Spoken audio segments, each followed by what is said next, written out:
Hey, hello everyone, welcome to Geeks for Geeks. Today we are going to solve merge 2 BST problem. So let's see the problem statement first. So given 2 BST, we need to return elements of merged BST in sorted form. So let's try to understand the problem with the help of some of the test cases. So if you see in the problem statement, it is stating that we are given with 2 BST in the input, right? And we need to return the elements of merged BST in sorted form. So we need to return it in the form of array or list. So in that case, what we need to do, let's try to understand this. Now in this, if you see, we have two BST. Now first, these are the nodes of first BST, 2, 3, 4, 5, and 6. And we have the second BST in which we have 1, 2, 3, 7, and 6. We need to merge both the BST nodes and we need to return it, right? Okay. So in the second test case as well, we need to do the same thing. 12, 9, 6, 11. We are merging them with this BST2 and then we are sorting it and then we are returning it, right, in the form of array or array list. So let's try to do the same thing. Let's try to understand the approach. Okay. So what we are actually going to do, I have taken one example to make you understand this. So what I am going to do, I am going to take this BST and I'm going to convert it into a list, right? List or array, whatever. So how I'm going to convert it into the list? So for that, we have different traversal available for BST. We have pre-order traversal, we have in-order traversal, or we have post-order traversal as well, right? We have also level order traversal. So we can use any of them to traverse in our BST and to convert it into our array list. Okay. So we will be seeing this thing in while we will be doing code. So don't worry about anything. Now I will be using in-order traversal for this video. Now you can use any traversal according to your wish. Now, as we know, there is a characteristic of in-order traversal. It converts the array list in the sorted form. So it will help me to make you understand all the elements properly. But it doesn't mean that you have to only convert the BST into sorted form, because after merging, we again need to sort the final array. So it doesn't make any sense to sort it for now only, right? But I have done it before. Now, in this, I have converted it into a simple list 2, 3, 5, 7, and 8. And doing the same with the second BST. So I'm using in order traversal. Now, after that, I have two lists L1 and L2, and I am merging it into a final list. Now, as you can see, the final list is in the sorted form. So I have sorted the final list. So now let's try to understand whatever we have discussed till now. So the steps that we are going to follow. First, we will be converting our BST to list 1. And then we will be converting our BST to list 2. And then we will be merging both the list and then we will be returning the final list as sorted list. So these are the 4 steps that we are going to follow. So let's see them in action.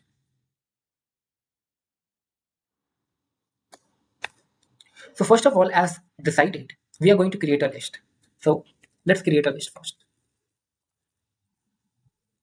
Now, after creating the list, let's call in order traversal on BST1 and then we will call in order traversal on BST2. So we will create a separate function for in order traversal. Let's make our main function clean. So we are going to call in order traversal. We will implement this later. Let's try to assume that in order traversal is already there and it will traverse to the BST and it will append it to our list. Okay. So the reason we are going to pass root 1 as well as our list so that it can append, right? Same we are going to do with list 2.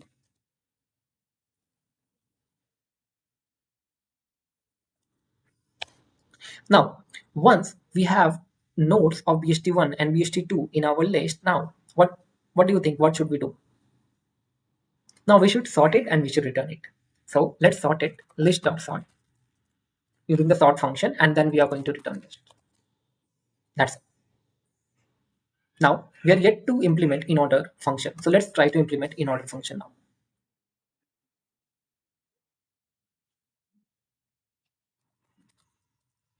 So what we are passing in order function, we are passing root and our list. So let's have them in our function, root and list. Okay. Now what next? We should also write base case, right? If root is equal to null, then we should not proceed ahead. So in Python, we have if not root, right? And in that case, we are going to just simply return. If not so, then what we should do, we should traverse or we should call recursion in the left part of the tree first. Why in the left part of the tree first? As I said, I am following in order traversal. So in order traversal, we first traverse to the left part of the BST, then we print the root part, and then we traverse to the right part of the BST. So That is what I am following here. So first I'm going to traverse or call recursion in the left part of the BST. So let's write it down. I'm going to say root.left, and I'm also going to pass my list. Now same I'm going to do with the right part of the tree. Sorry, it's comma, it should be dot. Root.right and list. Now I think we have called to the left and right part, but we skipped the main part to store the root element or root.data in our list. So let's append it as well. So it should be in between both of them, right? Because we are traversing in our traversal, but it can be anywhere in your case, whatever traversal you are using. So we are appending root.data in our list. Now I think I'm done with my code. Now let's try to see them in the action.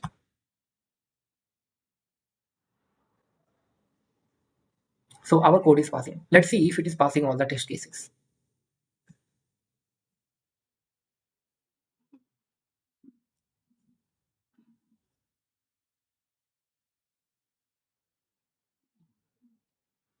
So it's passing all the test cases. Now let's discuss the time and space complexity of this problem.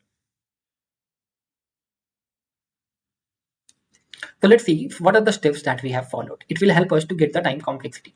So first of all we have traversed to our BST1 to get all the nodes, and we appended it to our list. So traversing in our BST will take big O of n time, where n is the number of nodes. Now same with the BST2, it is also going to take the same time, but this time we have m nodes in our BST2 because like number of node in BST1 and number of node in BST2 are different, and that is the reason we have taken two different variables. So in the first it is big of n, and for the second BST it will take big of m time to travel. Now we have done the third step, that we have merged two lists. Yeah. So now we are merging both the list as well, right? So in that case, it will take big of n plus m time. Since our code we are appending it directly, so it is not making sense to understand this, but it is also happening behind the scene, right? After traversing, we are keep putting all the nodes in our list, but in our case, we have not done separately by making two different lists, but it is happening in the backend, right? So the time complexity for this is big of n plus m. Now we have also used array dot list dot sort function, if you remember, before returning our final list. So it is also going to take some time complexity. The time complexity of that sort function is usually n log n, where n is the length of the array. Now in our case, what is the length of our list? It is n plus m. So we are going to replace this n with n plus m. So our time complexity is going to be n plus m into log n plus m. So this is going to be our final list. So what is going to be your time complexity? Overall, if we are going to add them, our time complexity will still remain n plus m log n plus m that we have written here, right? You can neglect the other parts because it is getting included in this only. Okay, because if you are going to add, we are going to have 3n.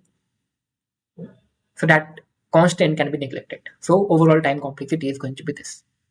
Now let's discuss about the space complexity. Now in order traversal, or if you use any traversal, it is going to take big O of h. H is the height of BST. In worst case, it is going to be big of n. In best case, it is going to be big of h only. So that is the reason we always write big of h. So this is going to be the height of the BST1. And for traversing in BST2, again, it is going to be height of BST2 because we are going to maintain a stack for that. We are not going to maintain it. It will be maintained automatically by the recursion, but we are using it. So we should also include this in our space complexity. Now what next? Now, if you see, we are merging two lists. Now the length of list 1 is n, the length of list 2 is m. So if we are merging them, the length will be n plus m. So our final list will have the length, number of nodes in BST1 and number of node in BST2. So final list will have a space complexity of big of n plus m. So what is the overall time complexity? Addition of first, second, and third. So this is going to be our space complexity. So I hope you understood this problem and you will try to code by yourself. Thank you.